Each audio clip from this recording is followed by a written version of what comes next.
Temps de dones, dones en el temps, dones en la música. És la temàtica del calendari de les dones de 2020 que ja s'ha llançat.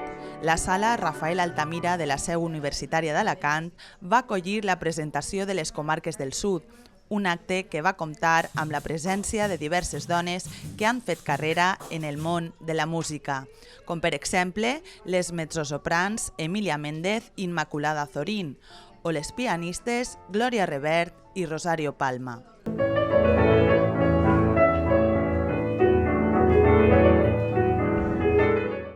A Castelló, la presentació va tindre lloc al Centre Cultural El Menador. És un calendari on podem trobar dones des de segles passats fins a l'actualitat en els diferents àmbits i estils de música.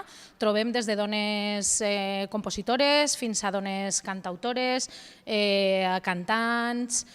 En la presentació van participar la compositora María José Belenguer, la mezzosoprano Francesca Sales, la professora Judit Gual i Lidon Valer, una de les poques directores de banda del País Valencià. És un treball que al principi me donava la sensació que estava molt observat, perquè pareixia, sobretot segons els àmbits on treballava, pareixia que fora la novetat, com que fora algo diferent, com que fora algo que no era lo normal, i entonces tot el món mirava, observava el que feies, si ho feies bé, si ho feies malament, si ho feies perquè te ho mereixies o perquè no. A València, el calendari es presentarà el pròxim dia 23 a les 6 de la vesprada a la seu de l'STPB.